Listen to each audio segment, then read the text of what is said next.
Quel ETF avoir dans un PEA? Si tu investis sur un an et en fait t'as pas de pourquoi et dans un an t'arrêtes, bon ça sert à rien d'investir sur un an globalement. Et en fin de compte, on a une moyenne du coup de pension, donc retraite pension, de 800 € par mois. Qu'est-ce que tu vas vivre avec 800 balles par mois? Et ça, j'ai l'impression que c'est toujours la même chose, que le marché réagit toujours par effet d'euphorie. Et ensuite que ça se calme, que la hype se calme, et quand ça se calme, en fin de compte, on se rend compte réellement ce qu'il y a derrière. Moi la raison principale de pourquoi j'investis en ETF, c'est parce que c'est l'investissement le plus performant pour un particulier. Investisseur, j'espère que tu vas bien. On se retrouve donc pour 3 séries très spéciales et très particulières où en fin de compte, on va attaquer sur 3 piliers pour forger sa sécurité, mais aussi sa liberté financière. Et j'ai un invité de marque sur laquelle on va s'appuyer sur 3 piliers. Je suis avec Mathieu de la chaîne S'Investir. Donc on va traiter 3 piliers à la fois de l'investissement, de l'immobilier et également de l'entrepreneuriat. Et on va commencer par ce premier épisode qui est la bourse. Et donc, qui est de mieux pour parler de bourse que de Mathieu de la chaîne S'Investir? Mathieu, comment tu vas?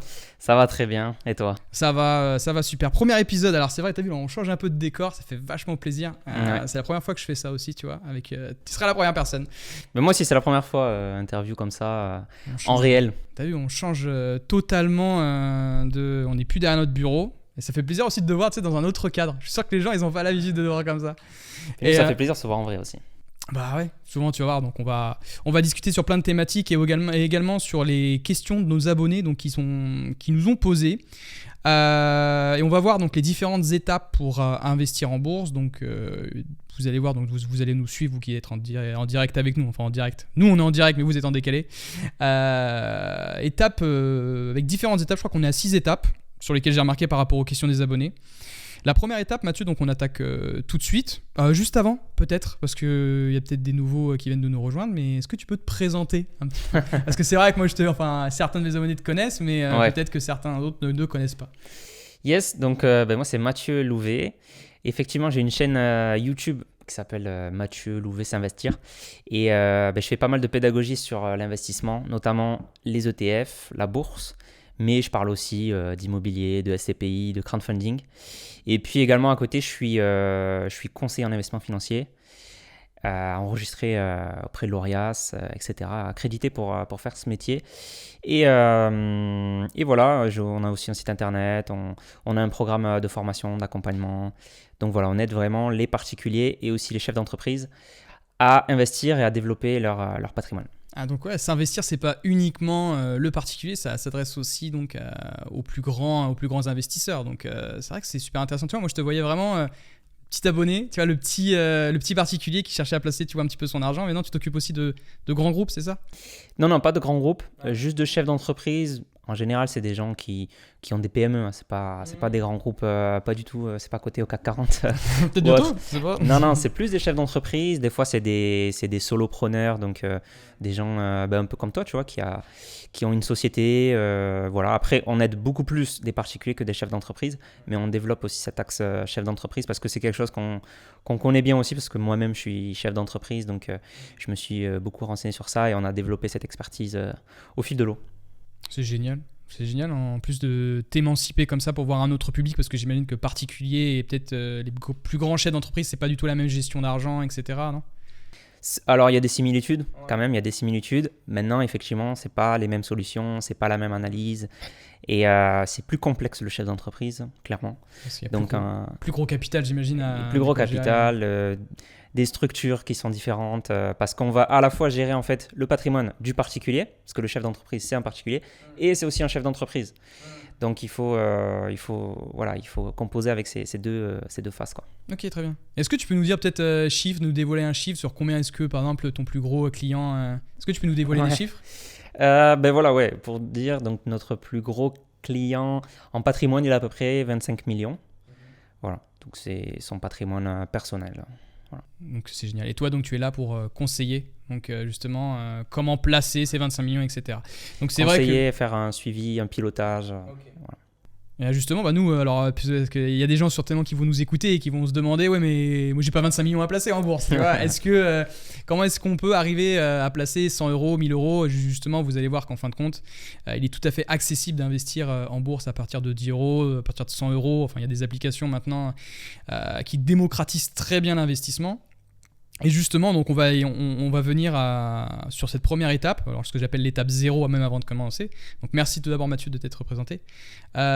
Pourquoi est-ce qu'on aurait, nous, particuliers, ce souhait justement de vouloir investir en bourse? Pourquoi est-ce que toi tu penses que c'est Pour quelles raisons, en fin de compte, est-ce que c'est, si on peut dire, urgent, entre guillemets, avec tout ce qui se passe? J'ai noté certains points là, sur mon PC, mais est-ce que toi tu as des points particuliers que tu aimerais montrer le seul besoin d'investir maintenant et pas demain, quoi. Ouais.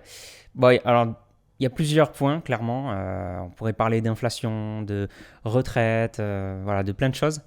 Je pense que le point le plus important pour les gens quand ils veulent investir, c'est qu'ils ont compris, je pense que ça vient de là au début, la puissance des intérêts composés. Je pense que c'est le premier... moi, je sais que j'ai déjà vu l'émerveillement dans les yeux de quelqu'un où tu lui dis, voilà, les intérêts composés, est-ce que tu connais? Non.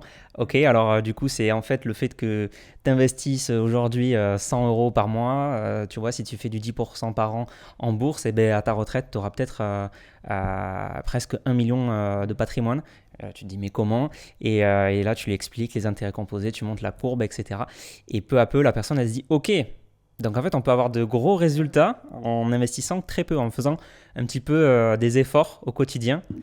Et je pense que quand les gens se rendent compte de cette puissance là, déjà ça suscite une envie. Après il y a plein d'autres choses, les dangers de ne pas investir aussi. Mais je pense que c'est le premier maillon à bien comprendre. Une fois que tu as bien compris ça, tu dis ok, il y a quand même quelque chose à saisir. Et si je le fais pas, je passe à côté de quelque chose d'assez grand, quoi. Je pense qu'il y a beaucoup de personnes qui passent à côté justement de ces intérêts composés. Et il y a un principal facteur pourquoi les gens n'aiment pas et ne comprennent pas, c'est qu'il faut attendre longtemps pour faire fonctionner les intérêts composés. C'est-à-dire que vous n'allez jamais pouvoir vous enrichir rapidement, faire fonctionner les intérêts composés en 5 ans. Je trouve que c'est pas possible. Je pense que tu m'arrêtes si je me trompe, mais pour s'enrichir en bourse, pour moi, il faut vraiment évaluer pour faire fonctionner les intérêts composés aussi sur une période de 20, 30 ans, voire 40 ans.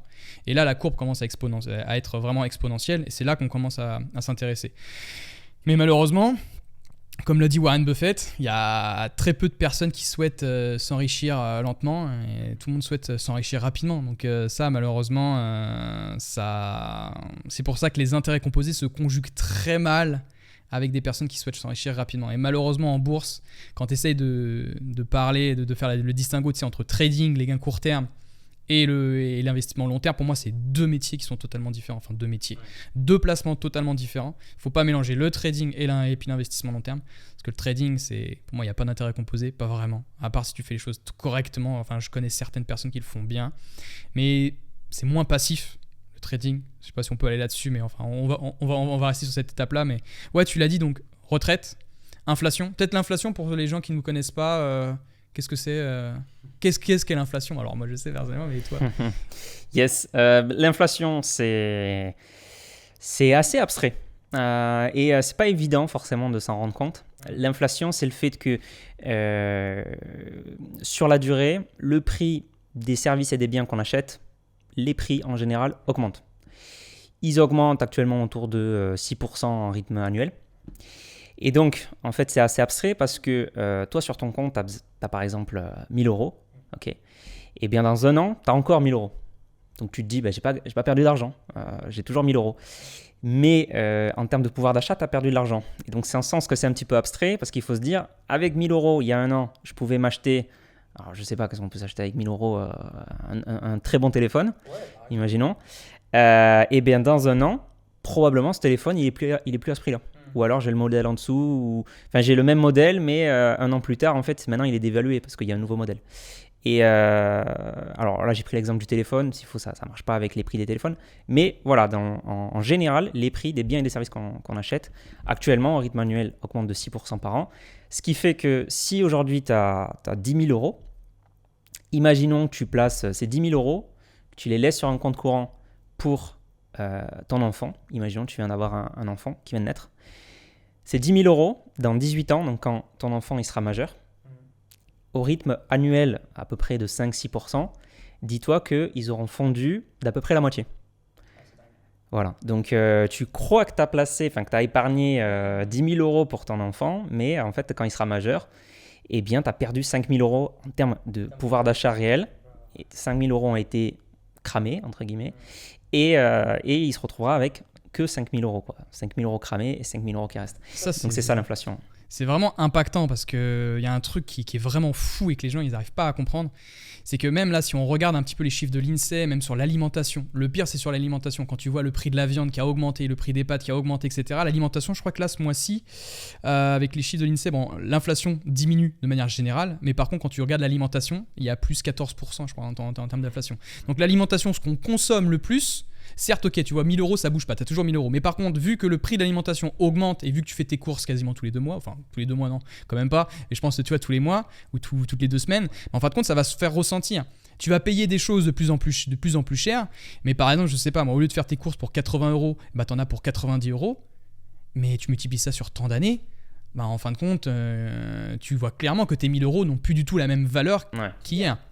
Donc ça, ces gens-là, ça je le vois parce que je me souviens très bien, moi, quand j'allais faire les courses avec ma mère, quand on avait un caddie à 100 euros, c'était un caddie qui était plein. Ah ouais, 100 euros, ouais. Aujourd'hui, avec 100 euros, tu vas aux courses, c'est des sacs que tu peux porter avec les mains. Donc c'est ça l'inflation. C'est mortel. En fait, c'est vraiment ce que j'appelle une hémorragie interne sur l'argent. Okay. C'est en fait, mais non, mais je trouve, tu vois, que c'est vraiment une image, tu vois, vraiment. Alors, je sais pas si ça se trouve, YouTube va nous censurer. Non, parlez pas de sang. Mais ouais, tout ça pour dire que, en gros, c'est vraiment quelque chose qui est indolore, mais sur le long terme, qui bouffe vraiment beaucoup de pouvoir d'achat et qui nous réduit vraiment drastiquement nos petits plaisirs de la vie, quoi. Et c'est vraiment ça. Donc, l'inflation, c'est le premier ennemi. Pour moi, alors moi, il y a 3 ennemis. Tu vois, on avait parlé de système des retraites. Bon, est-ce qu'on peut aller sur le système des retraites ? Je pense que c'est refait, mais on le sait qu'il y a une dette qui augmente de plus en plus en France, on a de plus en plus de retraités, donc forcément ça va pas dans son sens. Et en plus, tu vois, avec toutes les décisions politiques, toutes les réformes, enfin je pense que tu es d'accord. Qu'est-ce que tu en penses toi sur ça ? Ouais, bah, c'est sûr, hein, c'est passer la retraite de 62 à 64, bon, on sait très bien que c'est les 2 meilleures années de retraite qu'on nous enlève, parce que c'est là où tu es en meilleure santé, c'est entre 62 et 64 dans ta retraite. Donc là, quand tu passes à 64, donc forcément, on t'a enlevé les 2 meilleures années de ta retraite. Mais ça, clairement, je pense que c'est aussi un gros levier de se dire, en fait, avec les intérêts composés, avec l'investissement, avec des choses, on peut se créer des revenus annexes et on peut, en tout cas, en partie, ne plus se reposer uniquement sur cette retraite de l'État, etc. Ça, clairement aussi, quand tu comprends ça et quand tu te dis, ah oui, ça, en fait, c'est possible et si je mets des actions en œuvre pour y arriver, ça, clairement, c'est une grosse source de motivation aussi pour les investisseurs. J'avais vu aussi quelque chose de fou. Tu sais que la moyenne, alors pire chez les femmes que chez les hommes, la moyenne des pensions de retraite chez les femmes, c'est 717 €, j'avais vu, par mois. Chez les hommes, c'est 800, autour de 800, non, de 900, un truc comme ça, chez les hommes. Et en fin de compte, on a une moyenne du coup de pension, donc retraite-pension, de 800 € par mois. Qu'est-ce que tu vas vivre avec 800 balles par mois ? Tu vois, et c'est pour ça que moi, là, dans l'investissement, c'est pour ça que moi, j'aime bien construire des revenus passifs, donc que ce soit en SCPI, sur les actions à dividendes, sur l'immobilier fractionné, enfin bref, tout ça on en reparlera, là on reste sur la bourse, donc ça va rester principalement sur les actions à dividendes, mais c'est bien de construire un revenu complémentaire pour pouvoir, en plus qui évolue d'année en année, parce que vous allez voir que les actions à dividendes, en fin de compte, ça grossit d'année en année, en termes de pourcentage sur le montant versé. Et donc, ça te permet, au bout de 20 ans et au bout de tes 60 ans, d'avoir, en fin de compte, un complément pour ta retraite. Je ne sais pas à combien on peut monter, tout dépend de votre capital que vous mettez sur les actions à dividendes. Mais vous pouvez générer 600, 800 € par mois grâce aux actions à dividendes, même beaucoup plus en fonction du capital et en fonction de votre stratégie. Mais ça peut être vachement intéressant pour compléter ça, parce qu'à 800 €, moi, clairement, je vois pas ce qu'on peut faire. Il y a aussi un 4e ennemi, et ça, il n'y a personne qui en parle, mais c'est dingue. Parce que j'étais étudiant, je pense que tu as été aussi étudiant, c'est la précarité des enfants. Ça va de plus en plus mal. Je ne sais pas si tu as remarqué ça, mais en termes de 31%, j'avais vu une statistique de Paris-Narbord, je ne sais plus comment ça s'appelle la région. Narbord, c'est ça ? Tu connais Paris-Nanterre, un truc comme ça. Enfin bref, il y a une université là-bas qui a fait des statistiques sur la précarité des étudiants de chez eux. Et il y avait plus de 97% des étudiants qui disaient ne pas manger à leur faim. 97% sur l'université Paris-Narbonne, tu vois, sur Paris-Nanterre, tu vois, c'était vraiment très restreint. Mais il y avait 97%, il y en a 31% et ensuite il y a d'autres chiffres comme 24% qui vivent sous le seuil de pauvreté. Et qui sont vraiment très très précaires. Et donc ça, pour moi, c'est vraiment alarmant. Et pourquoi est-ce que je dis ça ? Parce que du coup, il y a l'investissement. Je ne sais pas si tu es d'accord avec moi, mais nous, en tant que parents, on peut prendre la responsabilité de réserver une petite poche de cash, pourquoi pas des petites liquidités, 100 € par mois à placer, au lieu de le faire sur un livret A. C'est de le faire, pourquoi pas, sur des ETF, sur des actions à dividendes qui nous permettent de générer du rendement et de faire travailler les intérêts composés, comme tu l'as dit. Comme ça, arriver à un certain âge, arriver à 18 ans, passer 18 ans par exemple d'un investissement, et pourquoi pas créer une poche de liquidité. Je sais pas ce que tu en penses, toi, de ça. Qu'est-ce que tu aurais non, ça c'est une problématique qu'on rencontre beaucoup chez des parents, même nous là qu'on accompagne.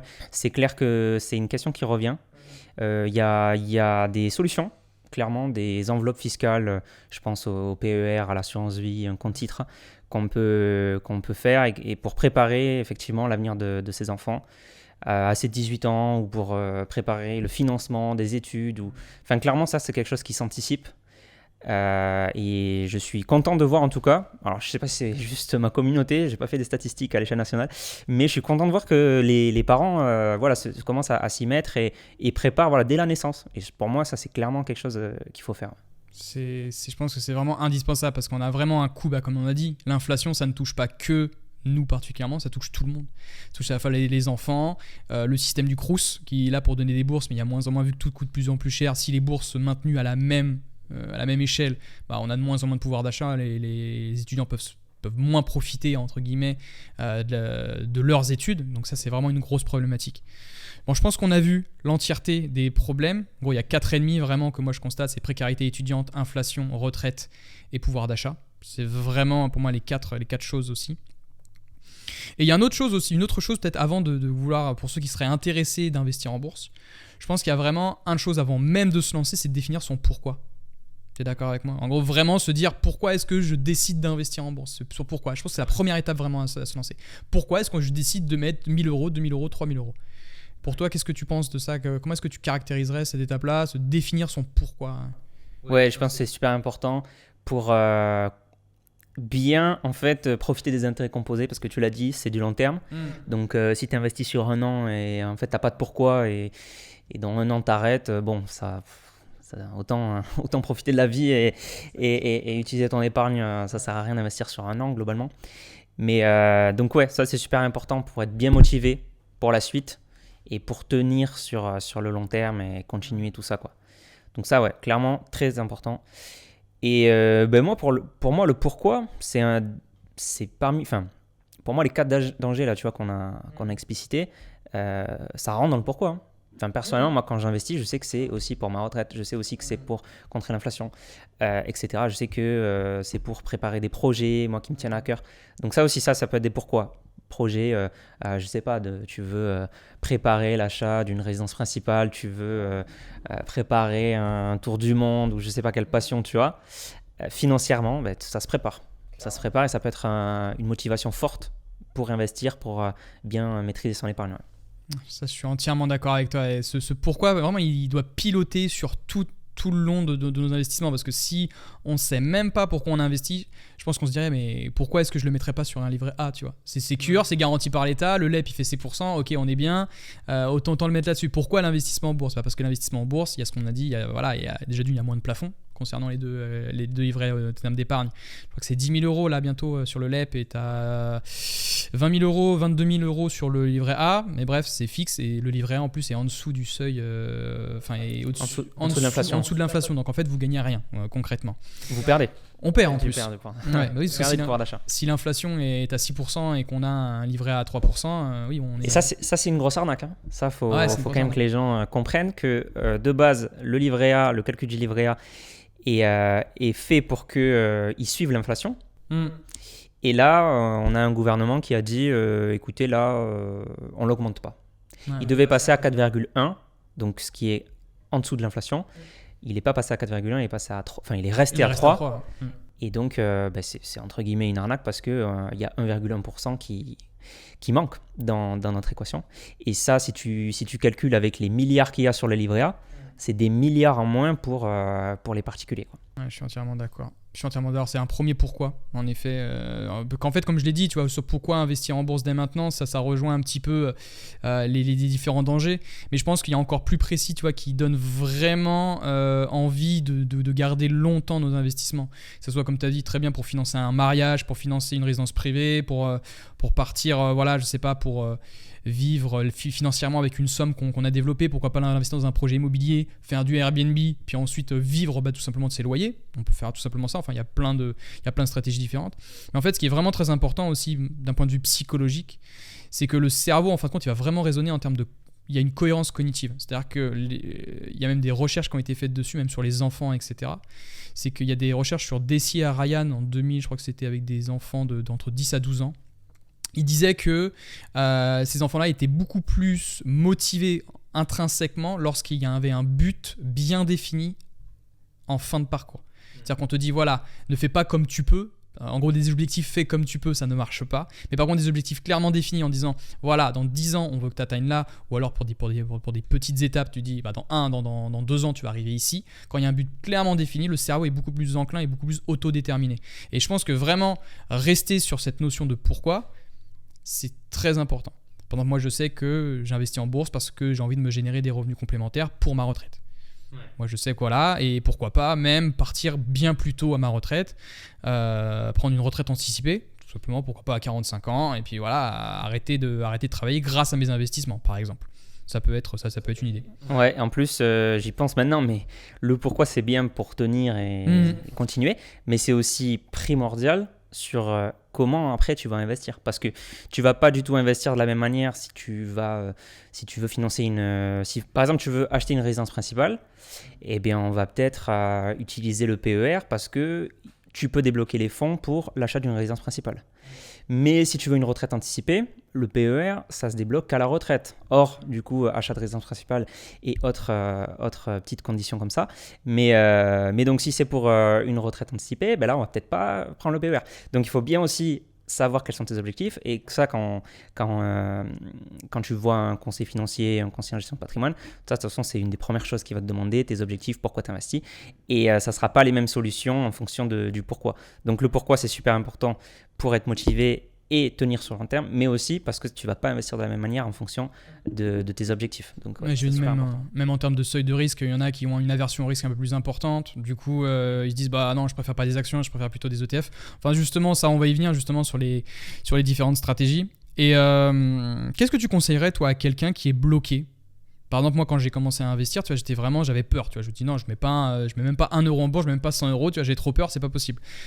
On était tous dans ce cas-là. Enfin, je sais pas toi comment tu étais en termes de sentiments. Ouais, moi, c'était une catastrophique. Moi, je prenais mon portable et puis je regardais quasiment toutes les 10 secondes, savoir comment évoluait l'action, etc. Donc, j'étais très à l'écoute de mes émotions. Comment est-ce que toi, tu conseillerais quelqu'un qui souhaite se lancer en bourse, comment est-ce qu'il devrait réagir par rapport à ça ? Alors, j'avais une réponse, c'était de dire commence par investir 1 euro. Déjà, ouais. Mais alors, même si 1 euro c'est compliqué pour toi, je dirais une des premières étapes, c'est d'avoir ce que tu appelles, et moi j'aime bien ton image par rapport à ça, d'avoir ta ceinture de sécurité, ton permis d'investir. C'est donc l'épargne de précaution. Ça pour moi c'est primordial parce que donc, l'épargne de précaution, ça va permettre d'avoir une réserve de liquidité si demain tu perds ton emploi, si demain tu as une grosse dépense, etc. Sans avoir à piocher dans tes investissements, parce que donc, les investissements c'est long terme, il ne faut pas piocher dedans avant un certain nombre d'années. Donc ça va être primordial, et en plus tu vas être beaucoup plus serein ensuite pour investir, parce que tu vas te dire, ben voilà, si demain il y a un couac, il y a un petit problème, j'ai cette poche de liquidité avec moi pour pallier à ça. Et donc, je peux investir complètement sereinement après l'épargne dont je n'ai pas besoin tout de suite. D'ailleurs, ça, c'est primordial. On n'investit jamais de l'épargne dont on aurait besoin très rapidement. On n'investit jamais de l'épargne qui est notre épargne de précaution, notre épargne de sécurité. Ça, on ne l'investit pas. On la laisse dans des poches très liquides comme un livret A ou autre. Je suis entièrement d'accord. Ouais, ce que je voudrais rebondir sur ce terme-là, tu vois, de ceinture de sécurité et le permis d'investir. C'est vraiment un concept que j'aime bien parce que ça parle beaucoup quand j'étais enseignant. Tu vois, on avait un permis de grimper. en escalade. C'était tellement marrant, tu vois, avec les gamins, genre, tu vois, quand ils montaient sur le mur d'escalade, avant même de monter, mettre son baudrier, savoir s'encorder, savoir faire le nœud d'huile, savoir mettre son mousqueton, tu vois, plein de trucs comme ça. Et donc, il y a plein de différentes étapes avant de se lancer et avant de prendre le risque de monter sur la voie, tu vois ce que je veux dire ? Ouais. Et ensuite, tu avais un permis de descendre. Bon, on va pas jusqu'à là parce qu'il y en a qui chutaient des fois. Donc, voilà. Oui, ils chutaient pas très haut, ils chutaient de 2 mètres. Parce que forcément, il y a plusieurs étapes à respecter. Même 2 mètres, des fois, ils chutaient de 1 mètre. C'était pas. Ils avaient quelque peu le trac. Et en fait, Ouais, il se cassait une jambe. Il se cassait une jambe, ça va. Alors, des fois, il y avait des ongles qui restaient sur les murs. Bon. Tu m'as l'air d'avoir été un très bon prof. Je suis un très bon prof. Ok. Des fois, je les rattrapais en l'air. Et, clairement. Et donc, ce que je veux dire par là, c'est que le permis d'investir, en fin de compte, il sert d'y aller vraiment graduellement et d'aller progressivement sur de l'investissement. Parce que pour moi, clairement, quelqu'un qui ne sait pas investir sur un livret A, qui ne sait pas épargner sur un livret A, il ne pourra jamais investir en bourse. Pour moi, clairement, déjà, il faut faire l'effort d'épargne. Une fois que tu sais épargner, je ne sais pas, déjà, si tu arrives à épargner 50 € par mois, déjà, c'est excellent, c'est très bien. Et ensuite, le but, en fin de compte, le permis d'investir, c'est d'aller se constituer une épargne, une poche d'épargne qui va, par exemple, moi j'appelle, il y a 3 niveaux différents, en fin de compte, sur le permis d'investir. On a le premier niveau, c'est tu mets entre 1000 et 2000 € par, 1000 et 2000 € sur ton livret A. Ensuite, tu passes niveau 2, tu passes à 3 à 4000. Ça, c'est niveau 2. Et ensuite, niveau 3, c'est vraiment le top du top. Souvent, on recommande entre 3 et 6 mois de salaire en avance. Donc là, tu peux monter à 8000, tu peux monter à 7000. Voilà, ça dépend des revenus de chacun. Mais pour moi, j'aime bien vraiment raisonner comme ça. Et même pour celui qui veut particulier débuter, c'est vraiment une métrique qui est facile à regarder.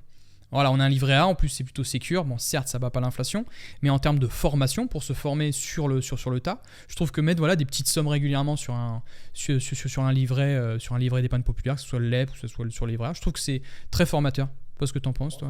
Ouais, tout à fait. Et après, juste, je rajouterais par rapport à quel montant tu dois mettre sur un livret A, il faut aussi prendre en compte ta situation personnelle. Quelqu'un qui a un CDI, qui est fonctionnaire ou autre, il va forcément pouvoir se permettre d'avoir il a plus de sécurité au niveau de ses revenus, donc il aura un peu moins à mettre que quelqu'un qui est freelance, qui est indépendant, qui débute, qui a des revenus en dents de scie, etc. Où là, il faudra forcément, qui a des enfants à charge, qui a un mariage à préparer, enfin tu vois, il y a beaucoup de choses à prendre en compte, où là, forcément, tu dois mettre beaucoup plus d'épargne de précaution de côté, quoi. Ouais, je pense qu'il y a des événements de la vie en plus qui fait que ça doit beaucoup plus compliqué d'épargner pour certains. C'est vrai que nous, on peut dire beaucoup de choses. C'est vrai qu'on se dit, il faut faire ça, il faut faire comme ci. Mais à mon avis, il y a certaines personnes qui doivent vraiment être vraiment dans le rouge, vraiment en complication, vraiment des fins de mois vraiment qui sont très difficiles. Donc ça, on peut tout à fait l'entendre. Mais donc, pour moi, je pense qu'avant même d'épargner, il faut vraiment remettre de l'ordre dans ses finances personnelles. Je pense qu'il faut savoir ce qui sort, vraiment ce qui sort trop régulièrement, que ce soit des abonnements à optimiser, tu sais, par rapport aux charges fixes, avec la méthode 50-30-20. C'est donc 50% des charges, celles-là on peut vraiment les optimiser et souvent c'est 80% peuvent nous faire, non c'est plutôt ces 20% peuvent nous faire économiser 80%. La loi de Pareto un petit peu, tu vas vraiment optimiser ces petites choses, mais pour nous faire économiser de grandes choses à l'avenir.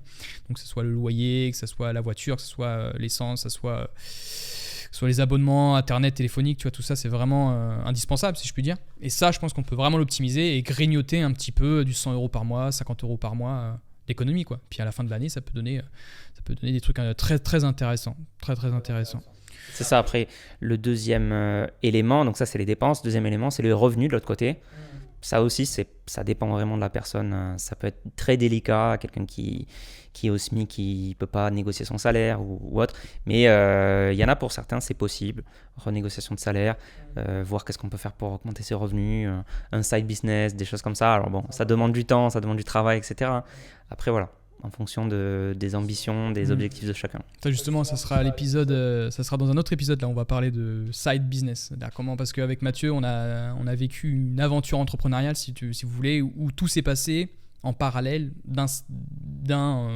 d'une situation salariale. Et donc, on en reparlera dans un prochain épisode. Là, on reste focus sur la bourse. Alors, on va partir maintenant sur un autre point intéressant aussi pour se lancer, parce qu'il y en a certainement qui sont demandés, mais pourquoi 10 € par mois? Est-ce que c'est possible en bourse? Parce qu'il y en a beaucoup à mon avis, qui font la distinction entre bourse égale riche. Tu vois ce que je veux dire? C'est-à-dire que pour investir en bourse, il faut être riche. On a vraiment en ce moment, je ne sais pas si tu es d'accord avec moi, mais on a une démocratisation de l'investissement, mais vraiment fou. Arrivé en 2020, période du Covid, il y a eu énormément de personnes qui sont intéressées à l'investissement. Et il y a eu beaucoup de plateformes du coup qui ont émergé, notamment pour proposer plusieurs choses. Des ETF. Alors, les ETF, ça existait, je pense, bien avant, mais sauf que voilà, c'était mis en lumière grâce à toi aussi, je pense, à travers ta chaîne.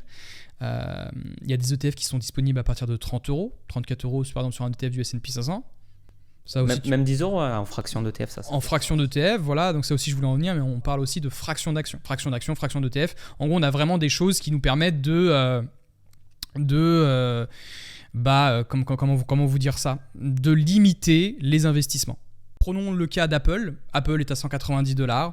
Tout simplement, vous pouvez investir une somme comme 50 euros sur Apple et non pas mettre une somme entière qui est de 190$. Parce que souvent, quand on est sur PEA ou hors compte titre, ça malheureusement sur PEA, c'est pas encore disponible.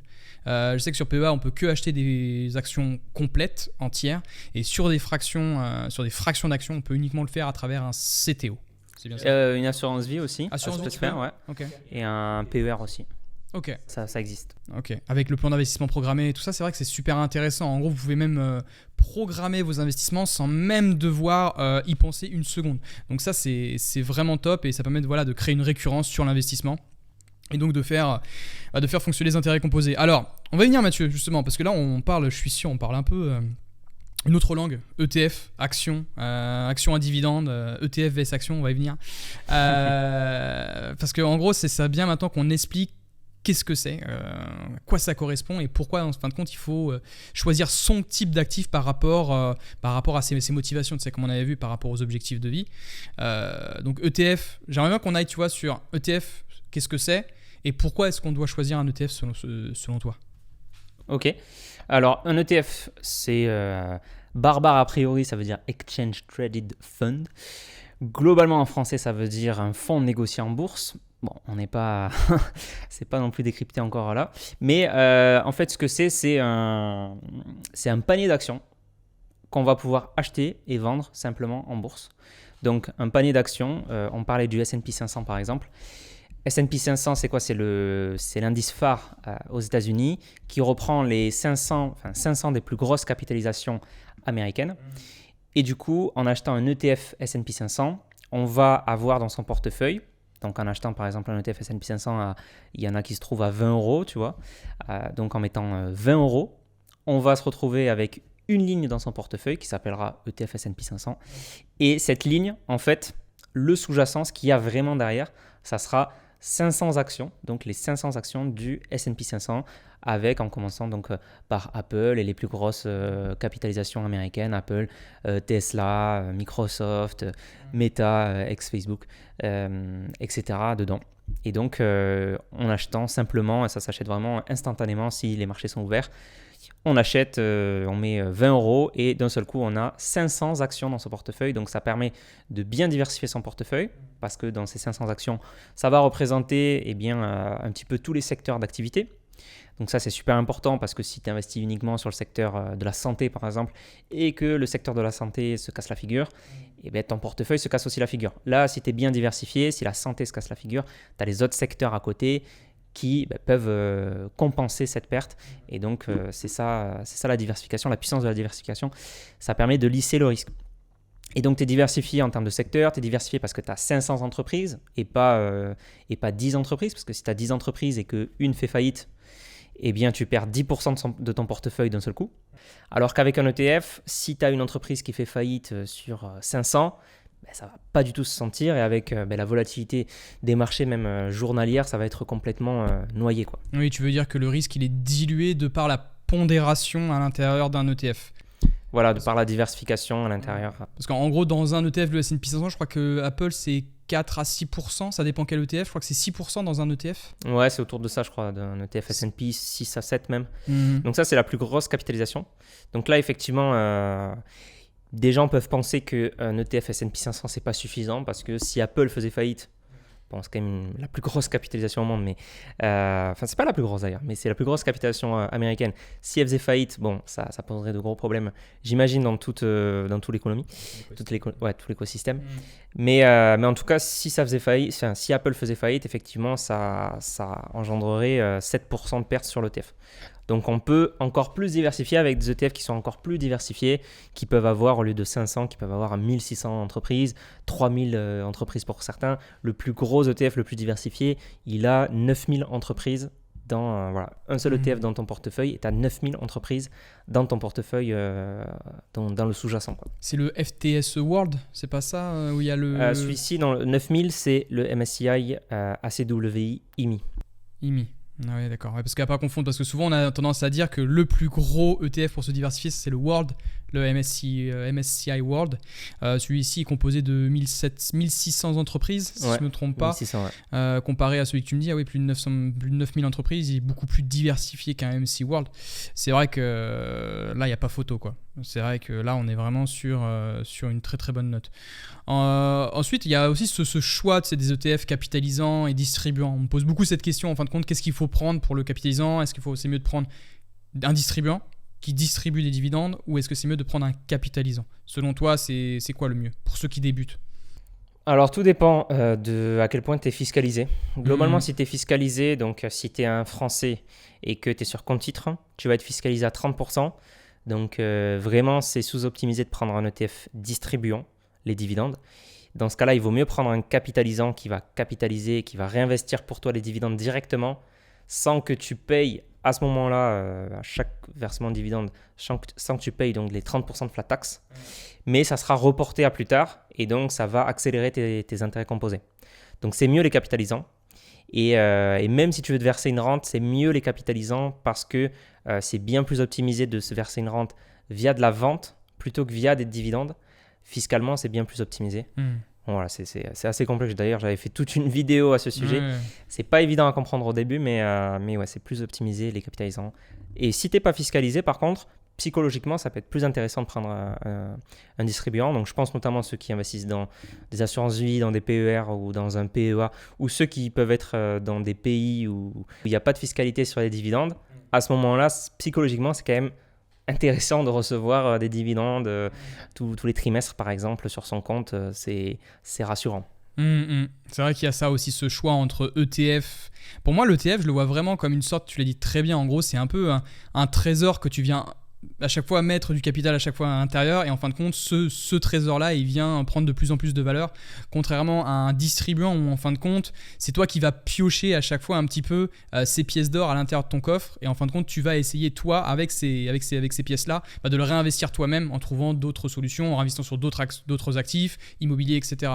Et donc là on arrive plus sur les actions, donc actions à dividendes ou actions de croissance ou actions de valeur. Bon là on va rester sur les actions à dividendes, ça c'est un peu mon dada. Action à dividende, pour ceux qui ne connaissent pas, c'est quand vous achetez une entreprise, donc que ce soit Apple, que ce soit Microsoft, que ce soit Total Energy ou que ce soit d'autres boîtes, peu importe. En fin de compte, cette entreprise va créer des bénéfices, donc, va générer des sous tout simplement, et cette boîte va tout simplement vous reverser une partie de leurs bénéfices sous forme de dividendes. Et donc, il peut y avoir un rendement sur ce dividende à laquelle vous achetez. Par exemple, sur du Microsoft, vous avez 1,50%. Sur du Coca-Cola, vous avez autour de 3%. Et ce qui est intéressant avec ce rendement-là qui est pris à l'instant T, c'est qu'il peut augmenter en fonction du montant du dividende s'il est augmenté à l'avenir. Ça peut être intéressant. C'est comme sur l'immobilier, avec de l'immobilier qui augmente pour s'ajuster sur le prix de l'inflation. Donc le loyer va augmenter, donc en fait votre rendement augmente aussi en parallèle par rapport à la mise initiale que vous avez déposée. Ce qu'on appelle un rendement sur coût, donc ce qui peut donner des rendements vraiment astronomiques si on trouve des bonnes entreprises. Si on prend sur du Lowe's par exemple, c'est du 13% par an au bout de 10 ans. Si vous avez acheté du Lowe's il y a 10 ans, c'est une entreprise, le roi Merlin américain, pareil sur Home Depot, etc. Vous avez du 14% au bout de 10 ans en automatique sans vendre. Donc c'est ça qui peut être utile. Mais par contre, là où c'est un peu néfaste, c'est que vous êtes imposé en fin de compte. Il y a cette imposition de 30%. Mais sur cette imposition de 30%, vous avez au bout de 10 ans un rendement qui tombe chaque mois. Donc c'est un coût. Après, on y reviendra aussi justement. Écoute, on va y venir maintenant si tu es d'accord avec moi. On va parler de quelle plateforme choisir? Parce que là, on a parlé du CTO, donc du compte titre, qui permet de diversifier sur plusieurs valeurs, notamment du monde entier, que ce soit américaine, bref, j'en passe, chinoise. Et on a aussi le PEA. Le PEA, c'est vraiment, moi je trouve, là en ce moment, là, je suis en train de davantage du coup le garnir mon PEA plutôt que le CTO. Le CTO, je crois que j'ai investi autour de 100 000. Et le PEA, là, du coup, il est à 15 000, un truc comme ça. Donc là, j'ai envie de booster un peu plus mon PEA, à la fois pour me diversifier sur des valeurs qui sont des valeurs françaises qui sont excellentes. Et en plus de ça, pour surtout créer cet avantage fiscal. Il y a même des avantages fiscaux. Est-ce que tu peux nous citer un peu, Mathieu, ces différents avantages fiscaux sur le PEA? Est-ce que tu l'utilises, toi, tout d'abord? Oui, c'est mon enveloppe la plus utilisée à titre perso. Après, j'investis aussi en société, mais il n'y a pas le PEA sur la société.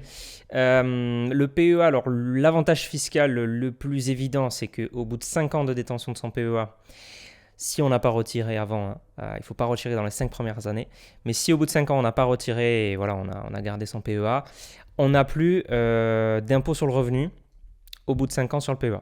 Ça veut dire que lorsqu'on va retirer de l'argent de son PEA, on ne paiera que les prélèvements sociaux qui sont actuellement à 17,2%. Donc, au lieu de payer 30%, on paye 17,2%. Et ça, clairement, c'est un gain qui est significatif. Donc, pour un investisseur, ça peut être très avantageux si le PEA correspond aux actifs sur lesquels il a envie d'investir. Parce que il y a des contraintes sur le PEA. Deuxième avantage, très très très intéressant et je pense que c'est le plus méconnu, c'est que lorsqu'on touche des dividendes sur le PEA, ils ne sont pas imposés. On est imposé que quand on retire de l'argent, contrairement au compte titre où à chaque fois qu'on va toucher des dividendes, c'est imposé directement. Et c'est quand même très dommageable si on a, je sais pas moi, un portefeuille à dividendes sur compte titre qui nous sort un yield, un rendement de 5% par an. Eh bien, 30% de 5%, ça fait 1,5% qui partent aux impôts de l'ensemble de notre portefeuille quand même.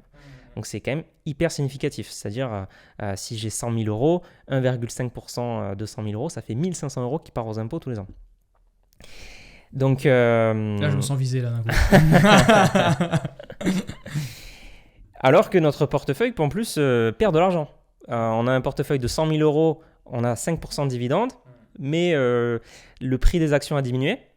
Comme on a quand même touché les dividendes, on est quand même imposé sur compte titre.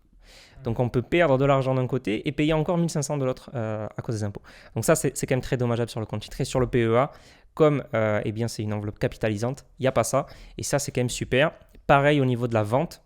Donc si au bout de 5 ans, enfin même avant d'ailleurs, mais sur PEA, si on fait une vente, par exemple, on est plus satisfait, je sais pas, j'ai acheté des actions Air Liquide et finalement je veux vendre pour acheter du LVMH, je dis n'importe quoi.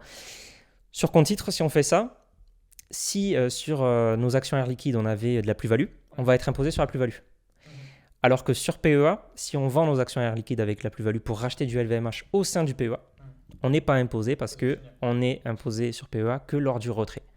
Et donc ça, l'effet un petit peu vase clos, l'effet enveloppe capitalisante, très très intéressant pour tous ceux qui font des mouvements ou qui touchent des dividendes en bourse. Ce qui est intéressant aussi, j'aimerais rejoindre aussi par rapport au yield, c'est que votre yield en fait est davantage protégé sur un PEA. Parce qu'il faut savoir que des valeurs comme LVMH qui versent des dividendes, ok certes c'est 1,5 là à l'instant T, en gros si vous visez vraiment à l'instant T c'est pas très bon, mais comme je l'ai dit vous avez un rendement sur coût et vu que ce rendement sur coût il évolue d'année en année, en fait au bout de 20 ans vous serez beaucoup plus gagnant que d'avoir sur un CTO avec une valeur comme par exemple, je sais pas, comme j'ai dit avec Home Depot. Mais par contre, il y a un truc aussi à bien différencier parce qu'on va me dire, du coup, pourquoi investir sur CTO ? Sur CTO, ce qui est intéressant, c'est avec la performance. La performance, Peter Lynch avait fait des bouquins aussi, tu sais, au niveau des 10 baggers, tu connais un peu ce terme-là. Les entreprises américaines sont là où il y a le plus de grosses performances sur des entreprises. C'est-à-dire qu'on voit beaucoup plus régulièrement des entreprises qui font x10, qui font x100 sur les entreprises américaines que sur d'autres entreprises qu'on peut voir européennes ou autres. Donc ça, c'est vraiment quelque chose qu'il a constaté. En termes de chiffres et de données, d'ailleurs, il y a un très bon bouquin. C'est Comment battre Wall Street, un truc comme ça. Je ne me rappelle plus trop de son titre, mais c'est vraiment extraordinaire. Moi, j'adore son bouquin, je l'ai vu. Et donc voilà, le CTO, vous avez la performance, mais par contre, entre contrepartie, vous avez l'imposition. Et ça, c'est vrai que c'est à prendre en compte. Tu veux rajouter quelque chose, Mathieu, peut-être ? Ouais, non, c'était simplement pour dire que, en fait, voilà, sur PEA, on peut investir que sur des actions européennes. Oui, par contre. Donc ça, c'est la contrainte. On peut investir sur des ETF et des ETF, par contre, qui peuvent être à réplication synthétique. Je crois qu'on en avait parlé déjà sur ta chaîne, mais ça permet donc d'investir sur des ETF style S&P 500 qui sont des actions américaines, mais dans un PEA. Donc ça, c'est quand même super avantageux. Tu te dis, je suis dans un PEA, normalement, je dois avoir que des actions européennes, mais je peux avoir des ETF qui investissent sur des actions américaines. Et après, je te rejoins. Par contre, si on veut faire du stock picking sur des actions américaines, ça ne sera pas possible sur PEA. Donc là, il faudra se réfugier sur un compte titre. Mais je vois beaucoup de gens sur YouTube ou ailleurs, sur Twitter, etc., dire que le compte titre est mieux que le PEA. Factuellement, non. C'est juste si tu veux investir sur les actions européennes, c'est mieux sur PEA, c'est indéniable. Par contre, effectivement, il y a une limite d'investissement. Tu ne peux pas avoir tout sur PEA. Et donc, oui, si tu veux investir sur des entreprises américaines, eh bien oui, là, tu ne peux pas sur le PEA tout simplement. Donc, c'est mieux sur le compte titre. Et après, bon, il y a un aspect aussi sur la transmission. Ça peut être un peu plus optimisé sur la donation, le compte titre. Bon, ça, c'est autre chose. Mais juste, voilà, s'il n'y a pas de sujet au niveau de la transmission de la donation, un PEA, si on investit sur les actions européennes, autant profiter du PEA plutôt qu'aller sur compte titre. Alors, aussi, il y a autre chose qui est à différencier, ça peut être embêtant. Sur PEA, on a un plafond, 150 000 de versement.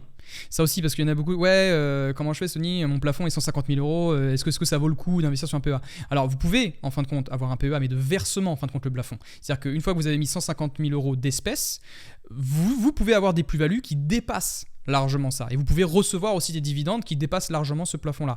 Et en fin de compte, vous pouvez vous rémunérer par rapport aux gains que vous avez générés ces années précédentes, quoi. Donc en gros, je sais pas moi, vous arrivez à générer 1000 euros de dividendes grâce à votre PEA, vous pouvez retirer cette poche-là et puis continuer à faire travailler vos 150 000. Donc ça peut être super utile. Voilà, en plus de ça, il y aura juste des 17,2 de prélèvements sociaux comparé au CTO où c'est 30%. Alors après, c'est pas tout le temps 30%. On peut aussi opter pour le barème progressif sur le CTO. Oui. Ça dépend des tranches. Ceux qui ne payent pas trop d'impôts, c'est mieux si vous payez 0 € d'impôts, c'est mieux d'opter pour le barème progressif. Après, c'est à vous selon vos situations personnelles. Donc, on a à peu près tout vu. Au niveau des PEA, CTO, il y a aussi l'assurance vie, RoboAdvisor. On ne va pas trop parler de ça. RoboAdvisor, c'est tout simplement une entité, une société qui va gérer ça, qui va gérer des titres à ta place. C'est ça, qui va utiliser des ETF d'ailleurs, et qui va utiliser l'assurance vie. Mais après, l'assurance vie, ça peut être aussi utilisé hors RoboAdvisor, ça peut être en gestion libre comme un PEA ou un compte titre. Assurance vie, ça peut être très avantageux aussi fiscalement. Ça peut être c'est très avantageux pour la transmission de patrimoine. C'est clairement un gros levier quand il y a un sujet là-dessus. Il y a le PER aussi qui peut être très intéressant pour certaines personnes. Après, il y a des fois des gens qui ont des PE, des plans épargne entreprise, etc. Donc voilà. Après, on a vu les principales enveloppes, c'est ça. Ouais. Donc les plus simples, si vous voulez débuter. Alors à noter que pour débuter, le PEA, c'est peut-être plus compliqué. Parce que du coup, si vous faites du stock picking, il faut savoir que donc il n'y a pas de fraction d'action sur le PEA. Plus compliqué que sur un CTO, vous pouvez le faire, mais par contre sur une assurance vie, vous pouvez aussi le faire à travers des ETF, etc. Mais il y a des produits qui permettent donc de ne pas acheter trop cher, comme le ETF du S&P 500, je crois qu'il se trouve autour de 34 €. Donc si vous voulez commencer à diversifier sur les 500 plus grandes entreprises américaines, il y a largement de quoi faire, quoi. Et maintenant, oui Mathieu, tu voulais rajouter quelque chose peut-être ? Non, oui, pour le gars qui veut vraiment débuter très très facile, et il verra plus tard s'il ouvre un PEA ou quoi. Clairement, un petit compte titre, un néo-courtier, il met 10 €, fraction d'action, fraction d'ETF. Il n'y a rien de plus simple, c'est sûr. Tout se fait sur mobile, il y a un gros bouton vert acheter. C'est très, très. Aujourd'hui, c'est très, très facile. C'est pas comme il y a 30 ans, fallait soit appeler, rien qu'appeler, ça coûtait 10 balles, passer l'ordre au téléphone, ou fallait se rendre à la corbeille, à la crier. C'était vraiment toute autre chose. Là, aujourd'hui, c'est quand même très simple. Alors, qui dit simple, Mathieu, on va aller sur un autre sujet. Qui dit simple dit erreur. Parce que souvent, plus c'est simple d'accessibilité, plus il y a d'erreurs qui sont commises par les débutants. J'aimerais qu'on aille sur nos erreurs qu'on a fait étant débutant. Est-ce que tu as une erreur, 2, 3 à raconter très très simple pour que les gens puissent s'identifier et éviter de faire les mêmes erreurs? Moi, j'en ai noté 3 chez moi que j'ai fait. Je sais pas si toi, tu en as certaines qui t'ont marqué. Moi, j'ai commencé. On m'a initié à l'investissement très jeune parce que donc moi j'ai eu la chance en fait grande chance d'avoir une éducation financière quand j'étais jeune, des parents qui ont investi en immobilier, mon père qui boursicotait un petit peu, mais qui m'a ouvert une assurance vie, qui m'a ouvert un compte titre. J'étais mineur. C'était en 2003 mon premier compte titre. J'ai retrouvé tous les documents parce qu'on garde tout dans des classeurs, etc. Chose que je fais maintenant aussi, comme mon père, je garde tous mes papiers dans des classeurs. Bref, je divague, mais tout ça pour dire que voilà, j'ai commencé à investir jeune et les premières erreurs, c'est très classique, mais c'est que on suivait les recommandations du banquier. C'était des fonds qui étaient chers, donc beaucoup de frais. Qui dit beaucoup de frais dit intérêt composé limité, freiné. On avait tu vois, j'avais un profil jeune, dynamique, autant placé sur des actions. Pourtant, on m'avait mis sur des obligations aussi. On m'avait mis sur des choses qui étaient défensifs. On m'avait mis des choses pas forcément optimisées, pas bien diversifiées. Et surtout les frais. Surtout les frais, ça bouffe la performance, on ne s'en rend pas compte. Mais pour donner un ordre d'idée, si demain vous investissez par exemple 10 000 euros avec votre banquier qui va vous conseiller un fonds qui a 2% de frais par an, 2% de frais par an, ça paraît rien. En fait, sur 30-35 ans d'investissement, ça va vous prendre la moitié de la performance. 50% de la performance. Donc évidemment, le banquier, il ne va pas vous dire les frais, c'est 50% au bout de 30 ans. Non, il ne va pas vous l'annoncer comme ça. Il va rien vous dire peut-être d'ailleurs, mais il vous précise les frais, il va vous dire 2% par an. Ça paraît peu, 2% par an. En fait, c'est énorme parce que si la performance des actions en bourse, c'est 10% par an, prendre 2%, c'est prendre déjà 20% de la performance. 2% sur 10%, c'est 20%. Donc c'est 20% de frais en fait. On ne se rend pas compte, mais c'est 20% tous les ans qui prend des gains. Voilà, donc ça fait des sommes astronomiques sur le long terme. Et donc ça, moi, je dirais, c'est la principale erreur que j'ai faite au début. Donc je laissais courir des fonds. Voilà, c'était la grosse erreur. Après j'ai fait du stock picking. Moi aussi, j'ai fait des actions à dividendes. Tu vois ça comme une erreur? Alors, non. Je vais venir sur l'erreur, mais j'ai fait des actions à dividendes, j'ai fait du total, j'ai fait des trucs, etc. Et j'ai fait ça sur compte titre. Donc ça, c'était une erreur. C'est l'erreur qu'on vient de dire, c'est que j'avais du total sur compte titre. Hyper dommage d'être fiscalisé alors qu'on peut mettre ça sur PEA. Tu vois, voilà, c'est ce genre d'erreur que j'ai faite au début. Ouais. Ouais, ça aussi, j'ai beaucoup d'abonnés qui font cette erreur-là. Ils me font voir leur portefeuille. Bon, je ne suis pas conseiller financier, mais moi, ils me font voir. Voilà. Je fais, mais il n'y a pas un problème là? Je fais, bah non, qu'est-ce qu'il y a? Bah, t'as acheté du L'Oréal sur ton compte titre. Ouais. Ou du Air Liquide. Tu vois, je vois Air Liquide et tout sur compte titre. Je fais, bah non, il est où le problème? Bah, sur PEA, c'est plus optimisé fiscalement, quoi. Donc voilà, t'as ça. Après, tu fais ce que tu veux, mais en gros, tu peux économiser. T'as davantage de bonus, de gains en tout cas si tu mettais ça sur ce PEA. Et c'est vrai que c'est une erreur qui revient de manière assez récurrente. Et on va aller sur les miennes, parce que moi aussi, en plus je suis toujours assujetti un petit peu à ces émotions-là. Parce que c'est surtout des erreurs plutôt psychologiques. Je trouve que la bourse, c'est vraiment, pour moi, c'est 90% des gains, je trouve, la psychologie. La première erreur, moi, c'était d'acheter une action, tu sais, un peu à la mode. C'est un peu à la hype du moment, c'est-à-dire, je vais acheter du Nvidia parce que là, il y a l'intelligence artificielle, faut y aller. Alors, j'ai pas acheté du Nvidia, mais bon, il y a eu d'autres exemples auparavant.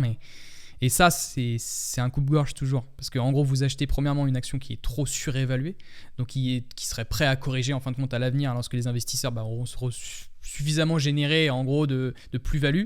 Ça, c'est le concept, tu sais, de retour à la moyenne. De retour à la moyenne, de dumb money et de smart money. Le dumb money qui rentre toujours en retard, et puis le smart money qui est bien en avance de nous et qui prennent des plus-values bien avant nous et qui revendent au meilleur moment, et puis nous on rentre quand tout le monde en parle. Et donc c'est à ces moments-là aussi qu'on peut se planter et qu'on peut vraiment réaliser de grosses plus-values, parce que si on rentre au plus haut mais ensuite que ça corrige, eh bien on se prend une méchante correction quand en pleine face. Donc ouais, c'est surtout ce concept-là de FOMO. Il y a eu beaucoup de choses aussi comme ça, tu sais, comme les IPO, tu sais, les entrées en bourse. On a eu du Airbnb, on a eu du Coinbase, on a eu du Robinhood, et toutes ces entreprises-là, quand c'est rentré en bourse, ok, ça fait une petite verticale, et ensuite tout de suite ça a corrigé vers le bas. Et ça, j'ai l'impression que c'est toujours la même chose, que le marché réagit toujours par effet d'euphorie, Et ensuite que ça se calme, que la hype se calme, et quand ça se calme, en fin de compte, on se rend compte réellement ce qu'il y a derrière. On commence à creuser un peu les fondamentaux, en fin de compte, les bénéfices, il n'y en a pas tant que ça. En termes de retour sur capitaux propres, t'as que dalle. Tu fais, en fin de compte, cette entreprise, elle n'est pas folle. Ouais, mais ce qui a provoqué l'engouement, c'est ça. Et on peut constater pareil sur Nvidia. Tu vois, Nvidia, là, ce qui l'a fait pousser vers le haut, c'est la croyance des investisseurs envers l'intelligence artificielle. Nvidia, quand tu payes 200 fois ses bénéfices, donc avec un PER de 200, c'est énorme, quoi. Tu es prêt à payer 200 fois l'entreprise par rapport à ses bénéfices. Enfin, c'est juste fou. Et souvent, on a tendance à dire qu'il faut attendre tant d'années avant de reconstruire pour atteindre de rentabiliser en gros son investissement. Donc 200 ans, je trouve que ça fait un peu beaucoup, quoi, par rapport à la moyenne du PER. Mais voilà, donc il y a cette première erreur-là. Et ensuite, il y a la deuxième erreur aussi que j'avais fait part là, au début, c'est le fait de checker son portable toutes les 10 secondes, tu sais. Ah oui. Ça, c'est quand on débute, c'est tout le temps comme ça. Moi, je me rappellerai toujours, j'étais sur mon compte titre, j'avais acheté du Coca-Cola, un truc comme ça. Et j'étais vachement stressé, tu vois. Je me disais, mais attends, mon argent, est-ce qu'il va être fructifié? Est-ce que ça va aller et tout? Et j'actualisais tout le temps. Et je voyais, des fois, ça baissait de 2%. Donc, quand tu mets 1000, tu perds 20 euros, quoi. Il suffit que l'action se plante un petit peu, de 10%, tu perds 100 euros. Enfin voilà, ça peut te foutre un peu le trac. Des fois, on a des volatilités extrêmes comme ça par rapport à un événement. On a eu de grosses claques. On a eu de grosses claques. Notamment, je cherche là actuellement une entreprise qui a fortement corrigé. Par exemple, j'ai perdu le nom de l'entreprise. Bon bref. Ça avait monté de 10%. Bah tiens, Apple, ça avait pris tout de suite... non, Microsoft, voilà, c'est bon, j'ai retrouvé. Microsoft, ça avait monté sans cesse, là, en 2023, ça avait monté. Et là, quelques heures plus tard, il y a eu un événement qui a fait que ça a corrigé et ça a perdu 6%. Sauf que la personne qui investit, t'imagines, 1000 euros sur du Microsoft et qui connaît rien en bourse et qui perd 6% tout de suite, il voit qu'il a perdu 60 euros tout de suite, il voit une ligne rouge, il va se dire mais la bourse c'est du n'importe quoi en fait, moi je me barre d'ici, tu vois, j'ai pas envie de faire ça.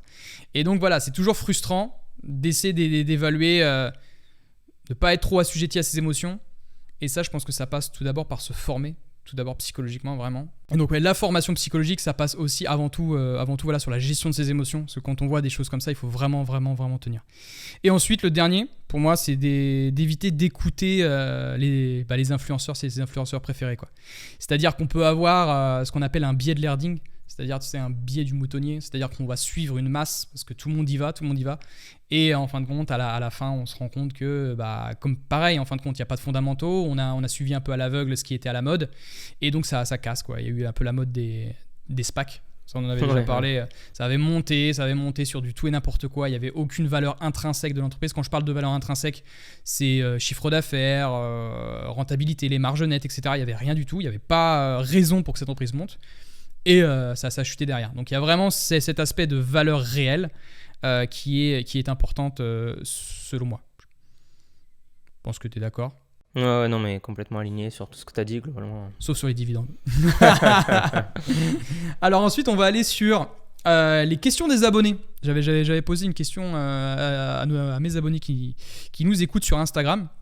Donc il y avait plusieurs questions. La première, on va commencer par toi parce que sinon je vais parler un peu trop longtemps. C'est quel ETF avoir dans un PEA? Justement parce qu'on parle de tout ça. Et quel ETF, toi, tu privilégierais si tu veux en choisir un seul? Sur PEA. Un seul, un seul. Ce qu'on disait tout à l'heure, MSCI World, c'est un ETF, c'est peut-être un des ETF les plus larges qui est éligible au PEA. Parce que du coup, on a 200 à peu près, 230 il me semble, ETF éligibles au PEA. Donc on a le choix entre ces 230 ETF, c'est déjà beaucoup. Mais quand on sait qu'il y a à peu près 10 000 ETF qui existent dans le monde entier, on comprend que c'est qu'une petite portion en fait des ETF qui existent. Donc dans ces ETF, dans ces 200 ETF sur PEA, globalement un très bon ETF pour commencer, c'est un ETF MSCI World qui va investir dans 1600 entreprises, dans 23 pays développés. Donc on va avoir États-Unis, Europe, Canada, Australie, Japon, voilà, pays développés, 23 pays développés. Donc ça sera déjà une très bonne option pour débuter. Ouais. C'est super. Alors ensuite, il y avait une autre question. Alors, comment estimer entre le montant de son épargne de précaution en gros, le montant... Ouais. Alors ça, du coup, on a déjà répondu à travers ce podcast, je pense. C'est le fait de construire un permis d'investir. C'est-à-dire, voilà, on met tant de mois d'avance sur son épargne, enfin sur son livret A ou sur un LEP. On met tant, 1 à 2 mois de salaire en avance, 3 à 4 mois de salaire en avance, et puis pourquoi pas un peu plus. Donc voilà, et puis il y a une autre question, alors peut-être là je vais y répondre, tu peux peut-être répondre avec moi aussi Mathieu, c'est les actions au porteur et au nominatif. Il y en a certains qui me demandent c'est quoi le mieux, quels sont les avantages. Alors il y a 2 choses. Au nominatif, enfin au porteur plutôt, on va commencer le porteur, c'est le plus basique en fin de compte, c'est sans doute, nous on est tous au nominatif. C'est le par défaut, ouais. C'est le par défaut, c'est-à-dire qu'on va acheter une action en bourse, que ce soit sur ton PEA, sur un compte titre, et en fin de compte, vous détenez, en fin de compte, c'est la société de gestion, enfin c'est le, comment on peut appeler ça, c'est le courtier, c'est la banque qui va détenir vos actions pour vous, il n'y a pas votre nom. Tout simplement. C'est le dépositaire. Ouais. C'est le dépositaire, voilà. Et il y a ceux, en fin de compte, vous avez ce qu'on appelle aussi au porteur, enfin non, au nominatif, où du coup là, vous avez bien le nom de l'entreprise, qui est, enfin le nom plutôt de vous, votre nom, prénom et nom, qui est enregistré dans le cahier de l'entreprise. Donc là, vous recevez les infos, vous recevez tout. Et ce qui est intéressant avec le nominatif, c'est que vous pouvez avoir des bonus supplémentaires sur vos actions. Il y a Air Liquide et il y a L'Oréal. Air Liquide, on va prendre l'exemple, si vous avez 10 actions au minimum et que vous les avez pendant 2 ans au nominatif, vous avez 10% d'actions supplémentaires, je ne suis pas fan, et vous avez par contre 10% de dividendes en plus. Donc ce qui peut être pas négligeable. Sur L'Oréal, c'est juste 10% de dividendes en plus supplémentaires. Enfin 10% par rapport du montant. Par exemple, si vous avez 6 euros de dividendes, vous recevez, je crois que vous avez marqué 6,60. En gros, il y a une majoration en plus. Donc ça, c'est cool. Vous recevez un bonus de dividendes. Et j'ai pas aimé, en fin de compte, le 10% de dividendes, le 10% d'actions supplémentaires qu'on te donne, parce qu'en fin de compte, ça demande à l'entreprise d'émettre davantage d'actions en circulation. Et moi, ça, j'aime pas. Je préfère des entreprises, tu vois, où il y a moins en moins d'actions en circulation, qui permettent en gros de préserver la valeur de nos actions et voir qui diminue dans le temps. S'il y a moins d'actions en circulation dans le temps, ça augmente la valeur de l'entreprise et ça permet de voir, il y a eu très régulièrement des montées spectaculaires lorsqu'il y a eu des rachats d'actions, il y a eu des données sur la S&P 500 qui le montrent. Et donc c'est vachement intéressant ça, je trouve. Je sais pas ce que t'en penses toi. Et les dividendes, pourtant, ça fait aussi baisser la valeur des actions, mais bon, Alors, non, mais on va pas. Là, on va débattre dessus, Mathieu. Franchement, on va passer question suivante, des minutes. Alors, quand même pour préciser, parce que Mathieu a tout à fait raison, c'est qu'en fait, lorsqu'un dividende est versé à l'instant T, il y a une déduction du prix, une déduction du prix sur le montant du dividende, c'est bien ça ?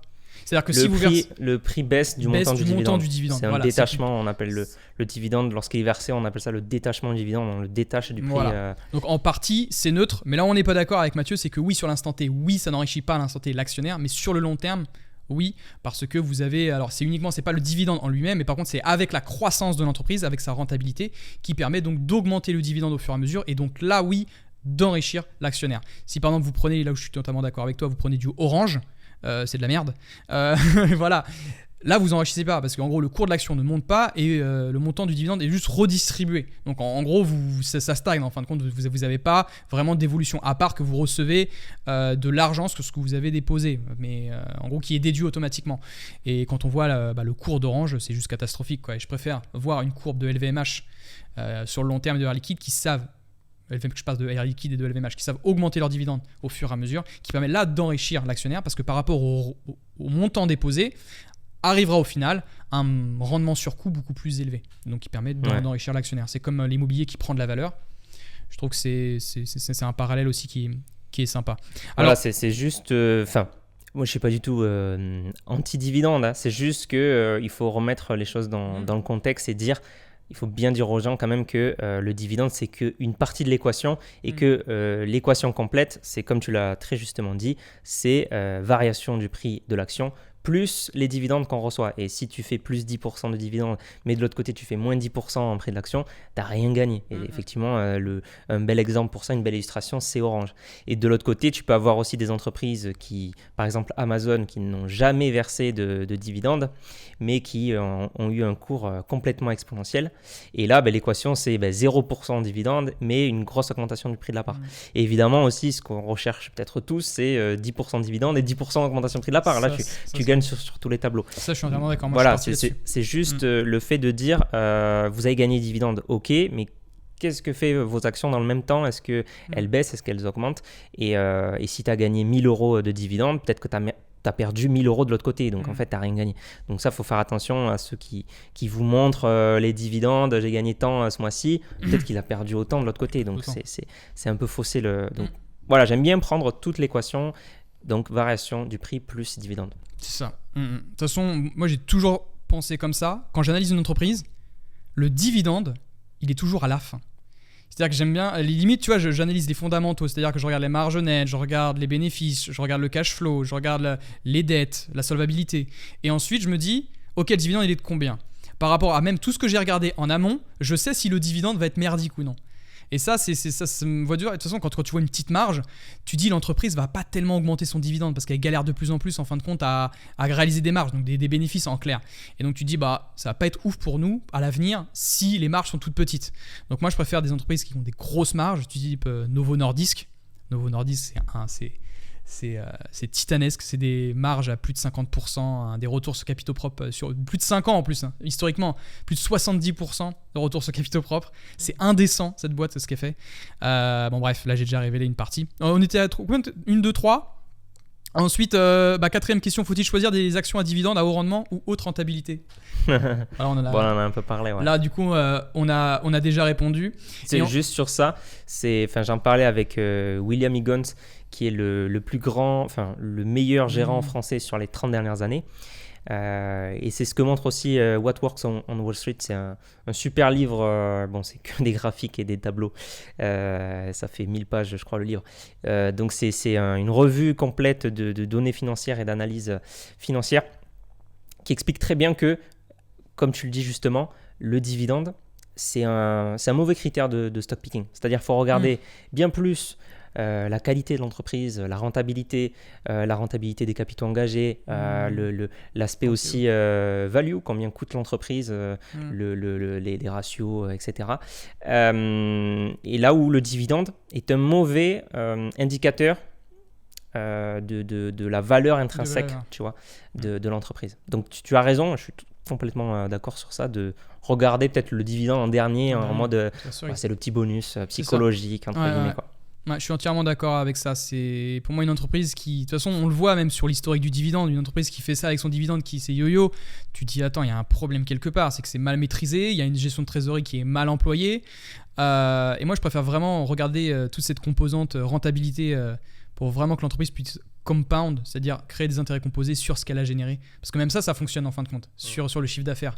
Plus elle réalise de bénéfices, de plus en plus elle peut en générer si la rentabilité est bonne. Parce qu'il y a des indicateurs. Le ROE, c'est comment est utilisé l'argent qui est apporté par les actionnaires. Si le ROE, il est faible, il est pourri, tu peux te dire, en fin de compte, l'entreprise aura de moins en moins possibilité de compound, donc en fait de créer des intérêts composés sur ses bénéfices. C'était Peter Sellern, le livre, j'ai oublié son nom. Peter Sellern, vous allez voir... Il a créé, je crois, seuls les meilleurs gagnent en bourse. Et il disait justement que les entreprises qui arrivaient avec de gros ROE, de gros ROCE sur les capitaux employés, etc., c'était des entreprises qui étaient capables de compound, de créer des intérêts composés beaucoup plus forts que les autres. Donc c'est pour ça que moi, marge nette et ROE, c'est limite, et ROCE, c'est mes critères que j'utilise le plus actuellement. C'est vraiment ce que je recherche parce que pour moi, c'est gage d'avenir. Et justement, du coup, on a répondu à la 5e question. C'était quels étaient vos critères utilisés pour choisir...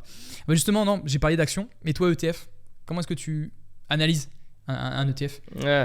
ETF, alors, je dirais le premier critère, évidemment, c'est l'indice. Quel indice on veut ? Tu vois, ça n'a rien à voir entre investir sur un ETF S&P 500 et un ETF, je sais pas... chinois sur technologie chinoise, tu vois. Voilà, tu vas avoir des performances qui vont être complètement différentes. Donc le premier critère, c'est quel indice on veut avoir. Un indice large, diversifié, entreprises américaines, chinoises. Voilà, qu'est-ce qu'on veut ? Obligations, hein, on a des ETF sur des obligations, on a des ETF sur des cryptos, on a beaucoup de choses en ETF. Deuxième chose, je dirais, c'est regarder quand même aussi l'émetteur. L'émetteur, donc quand même la réputation de l'émetteur. On ne va pas choisir en général des émetteurs complètement nouveaux ou assez exotiques qu'on ne connaît pas, etc. Émetteur, je te coupe, c'est Amundi, Lyxor, Xtrackers, Vanguard, iShares, SPDR, voilà, il y en a plein. Ça, c'est les plus connus. Donc là, on a cité plutôt des bons, très bons émetteurs. Ensuite, on peut regarder la tracking différence. Ça, c'est quand même très important à regarder. C'est à quel point l'indice est bien répliqué par l'ETF. Plutôt à quel point l'ETF arrive à bien répliquer l'indice. Et donc, par exemple, un ETF S&P 500, est-ce qu'il arrive à bien suivre l'indice S&P 500 ? Est-ce qu'on arrive à avoir vraiment la performance du S&P 500 ou pas sur le long terme ? Donc ça, c'est la tracking différence où on va globalement juste comparer les deux performances. Et on a des ETF qui ont des réplications telles qu'ils arrivent même à gommer leurs frais. Donc on croit que... Alors déjà, les ETF, c'est très peu cher. En termes de frais, c'est très optimisé. Sur un ETF S&P 500, on peut avoir 0,15% par an, très faible. Mais on a même des ETF qui réussissent à faire mieux que l'indice. Donc, que l'indice net de fiscalité. Donc, on pense payer 0,15, mais en fait, comme ils font des optimisations à l'intérieur, ces frais, ils sont même un petit peu gommés. Et même, on a une légère surperformance. Donc, ça, c'est un élément important à regarder. Bon, voilà, l'ETF, il y a d'autres éléments à regarder. On pourrait quand même aussi regarder les frais, même si c'est aussi compris dans la tracking différence, puisque les frais sont ponctionnés directement de la performance. On pourrait regarder l'encours sous gestion, on pourrait regarder pas mal de choses à la Tracking Error, pourquoi pas. Est-ce qu'il arrive à... On pourrait regarder plein de choses sur ça. Parce qu'il y a aussi peut-être un ETF auquel il faudrait faire attention. Tu m'arrêtes si je me trompe, Mathieu. C'est un ETF que je parle régulièrement et en fin de compte qu'on m'a aussi souligné en question. Alors je ne l'ai pas noté en question parce que je ne voulais pas en parler. Bon, on va en parler quand même, du coup. C'est sur l'ETF Leverage. Ces ETF-là, alors c'est pour ça qu'il faut faire très attention aux ETF que vous sélectionnez. Les ETF leveragés, il y a marqué x2 souvent. Et en fin de compte, cet ETF-là, c'est comme s'il était boosté aux hormones. C'est-à-dire que quand vous prenez 5% sur cet ETF-là, vous gagnez en fin de compte x2. Donc en fait, ça fait 10% de gain. En fin de compte, il y a un effet de levier sur l'ETF. Mais par contre, du coup, ce qu'on ne vous dit pas, c'est que c'est aussi l'effet inverse. C'est-à-dire que si vous perdez 5% sur l'ETF, vous prenez moins 10%. Il y a des comme ça, il y a des performances qui sont hallucinantes sur le Nasdaq x2. Il y a un leverage sur le Nasdaq qui fait des performances hallucinantes. Mais par contre, en termes de volatilité, il faut avoir les nerfs très accrochés. Parce que du coup, vous pouvez faire des max drawdown à 30%, moins 50% et remonter tout de suite à 100%. Bref, pour ça, c'est pour ceux qui sont, à mon avis, très aguerris. Je sais pas ce que tu en penses, toi, mais... Ouais. Et il y a aussi un point très important, c'est que c'est du x2 daily. Donc, c'est quotidien. Ah oui. Donc, on peut se retrouver avec des performances sur une année. L'ETF, en fait, il n'a pas du tout fait x2 sur une année. Parce qu'il fait x2 tous les jours. Mais comme c'est des pourcentages, faire 10% puis moins 10, c'est pas la même chose que faire plus 5. Enfin, voilà. Donc, plus 5 puis moins 5. Donc, comme c'est daily, c'est pas tout à fait sur un an, tu vois. Ça sera pas tout à fait la même performance que la performance sur un an x2. Donc ça, faut quand même faire attention. Il y a des trucs à bien regarder sur ça. Et il y a du x2, il y a même du x3 qui existe. Le Pro Shares, comment il s'appelle, Ultra Shares. Ils ont des noms aussi. L'Ultra Pro QQQ, des trucs comme ça. Les noms, ça donne envie. Ouais, non, les noms, ils sont drôles. Et voilà, tu as du x2, tu as du x3 sur le Nasdaq. Et tu as aussi, alors ça super, là je déconseille fortement, c'est les leverage inversés. Donc c'est des x-1 ou x-2. Donc là c'est daily, ça veut dire que si normalement l'indice fait plus 5, votre ETF il va faire moins 5. Et s'il est en x-2, il va faire moins 10. Ah oui, ça c'est short. Donc ils sont inverses. C'est ils sont short, c'est ça. Shorté. Voilà, alors ça, complète. Voilà, faut éviter de shorter les marchés en général quand on est des investisseurs particuliers. Donc on évite tout ce qui est shorté avec des ETF on évite notamment. On évite tout ce qui est exotique. J'ai envie de dire. Exotique, ouais. Voilà, surtout quand on débute. Bah ouais, puis en fait c'est normal, j'ai envie de dire, parce que quand on a envie d'investir, on a envie qu'il y ait un peu de piment, tu vois, dans tout ça, parce que l'investissement chiant, je pense que ce sera le mot de la fin, mais l'investissement chiant, c'est l'investissement le plus fructueux dans le temps, en fin de compte, c'est ce qui rémunère le plus, et c'est pour ça que moi j'ai beaucoup, on me dit ouais mais t'en as pas marre de toujours dire Air Liquide, L'Oréal, LVMH, c'est chiant, il n'y a pas d'autres entreprises sympas que tu pourrais me dire là. Je te dirai rien, tu fais ce que tu veux. Mais c'est des entreprises qui marchent depuis des années et des années en fin de compte. Ouais. Moi dans mon PEA, je me limite mais strictement au minimum. C'est du Air Liquide, L'Oréal, LVMH quoi. Après il y en a d'autres, je vais pas dévoiler tout mon portefeuille, bon déjà je vous en ai pas mal cité. Mais voilà quoi, c'est restez simple, n'essayez pas de réinventer la roue, je pense que Il n'y a rien de plus simple sur un ETF, même un ETF S&P 500. Sur plusieurs années, je crois que sur 100 ans, ça a fait 10,42% sur 100 ans. Par annualisé, an, par an. Annualisé. Et à dividende réinvesti. C'est incroyable. Bref, Bah, c'est aussi pour ça, la raison principale de pourquoi j'investis en ETF, c'est parce que c'est l'investissement, à mon sens, l'investissement le plus performant pour un particulier, même pour un professionnel, parce qu'on sait bien que les fonds professionnels n'arrivent pas à faire mieux que des ETF, des simples ETF. Mais moi, j'investis en ETF principalement parce que c'est performant, pas parce que c'est passif et que j'ai pas de temps à y passer, parce qu'en soi, moi, c'est une passion, donc je pourrais y passer du temps à faire du stock picking, etc., ou être actif, ou faire du trading ou autre. Mais quand tu comprends que, alors la fameuse histoire, c'était, alors bon, c'est pas tout à fait vrai, mais pour donner une bonne image, c'est que c'était Fidelity qui avait révélé que les clients qui avaient les meilleures performances chez eux, c'était des clients qui étaient décédés. Ah, c'est dingue. Ouais. Pourquoi ? Parce qu'ils ne touchaient pas à leur portefeuille. Ils faisaient rien du tout, ils étaient ultra passifs. Un peu à la manière d'un ETF ou un peu à la manière d'un gars qui ne touche pas à son portefeuille, en tout cas, puisque de toute façon, il est décédé. Et donc, ça revient sur ton erreur où tu regardais ton portefeuille tous les jours. Ça, c'est effectivement à bannir. Et en bourse, c'est quand même incroyable de se dire, moins j'y passe de temps, plus je gagne de l'argent. Parce que l'équation, elle est inverse, normalement, dans la vie de tous les jours. Tu te dis, plus je passe de temps, je sais pas moi, à étudier, plus je vais être meilleur, meilleur je serai. Plus je passe du temps à travailler sur mon business, meilleurs seront mes revenus normalement, puisque et ben là c'est l'inverse. C'est l'inverse, ça veut dire que moins vous faites des transactions, vous faites du fraude fiscal, moins vous payez des frais, etc. Et plus vous êtes passif, plus vous gagnez. Donc ça c'est quand même incroyable et autant l'exploiter, quoi. Incroyable. Ça, retenez bien ça, parce que c'est vrai que ça c'est une phrase qu'on doit tous retenir, je pense. En tout cas, merci Mathieu. Mais ouais, il y a aussi une autre chose, je terminerai dessus, tu sais, il y a eu des études sur Dalbar, tu sais, c'est un centre de recherche sur les finances comportementales déjà, et ils avaient montré que le temps, tu vois, même les professionnels, que ce soit particulier ou professionnel, le temps de détention d'une action moyenne, c'est combien c'est ? Alors que pourtant, qu'on recommence sur 20 ans, 30 ans. C'est 6 mois, comme ça, non ? Même pas, c'est 4,5 ans. 4,5 ans. C'est quand même bien. Tu trouves ? Ouais. Ah ouais. Ah non, alors moi j'avais une statistique, c'était le temps moyen de conservation d'un ETF ou d'une action ? D'une action du S&P, c'est 6 mois. Dernièrement là, ouais. Faudrait que tu m'envoies ça, cette stat. Ok, moi j'ai vu peut-être celle un peu ancienne, mais en tout cas, ouais, 4,5 ans, moi j'ai vu. C'est rien parce qu'on conseille toujours d'aller sur une période de temps de 20 ans, de 25 ans. Et quand tu remarques que ces données-là, en fin de compte, même toi, tu vois, 6 mois, c'est ridicule. Je voulais en parler dans une vidéo, je te l'enverrai.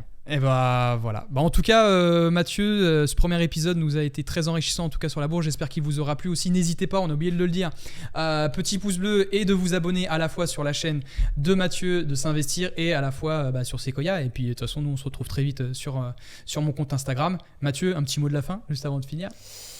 Eh bien, j'espère que ça vous a plu. Merci beaucoup à toi, Sony, pour cet échange. Moi, j'ai trouvé ça très satisfaisant à faire, donc avec plaisir pour refaire ça un jour. De toute façon, tu sais quoi ? De toute façon, on a d'autres épisodes. Tu sais quoi ? Il y a un deuxième épisode, donc de toute façon, on se voit très vite pour le deuxième épisode qui sera sur l'immobilier. Investisseur, que la croissance et le rendement soient avec vous.